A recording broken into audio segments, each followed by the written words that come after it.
It's a little-known fact that the first 10 feet of the world's oceans contain as much energy as the entire world's atmosphere. But how they interact and what goes on in the vast depths of the oceans affects every living being on this planet. Ocean science is big science. What is changing our climate? How is the ocean involved in that? How are we going to feed 9 billion people on the planet? Where are we going to get clean supplies of energy for the future?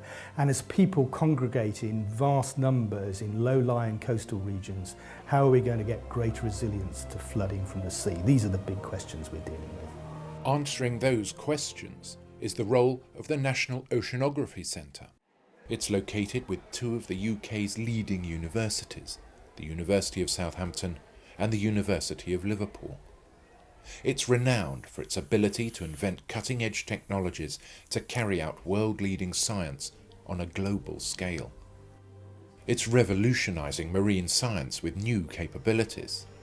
To fully understand the ocean, it demands a level of data that has always been unachievable, until very recently.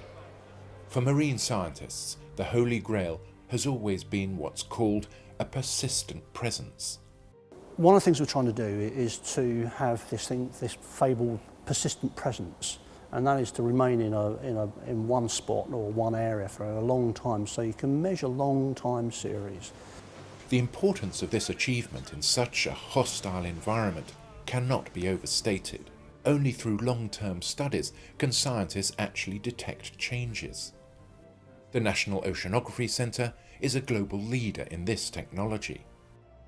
They built the world's first permanent observational array, stretching right across the North Atlantic.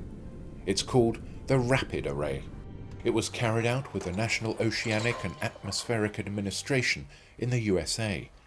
The information it gathers from the near surface right down to the sea floor has transformed our understanding of the ocean circulation and its impact on climate and weather patterns. But its sheer scale means data can only be collected every 18 months.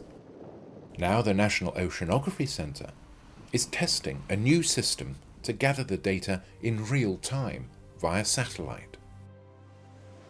Currently, the data is collected by their two research ships, the Discovery and the James Cook.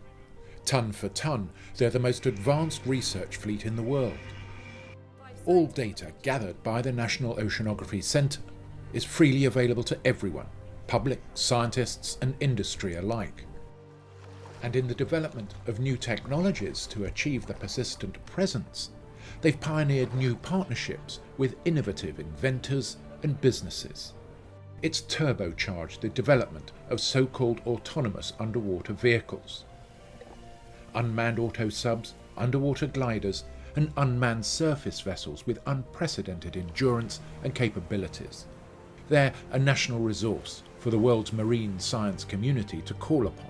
One of its users is the Scottish Association of Marine Science. They can go in the ocean for 6 months and you basically control them from anywhere with an internet connection. With your iPad you can tell them where to go and how often to surface, and they give the data back in real time. All data gathered by the National Oceanography Centre is sent to their site in Liverpool. It's home to the British Oceanographic Data Centre. It has hundreds of years' worth of data, available for scientists to analyse in the search for those long-term changes. And now it's going online for the whole world to access and study. It's a special time for marine science. There is overwhelming amounts of data available now. The web technologies allow us to do a lot more today than what we used to be able to do. Persistent presence and the bringing together of all this high-quality data means better modelling techniques and much more accurate predictions. Their models are among the most accurate and powerful in the world. To be able to simulate the ocean in a way that we can make predictions about what's going to happen in the future, and in particular to understand the effects of the interaction between people and the sea, all of the unintended consequences that we have. the NOC is one of the top 3 oceanographic institutions in the world, and now it's on the cusp of a revolution in answering some of the most important questions facing mankind.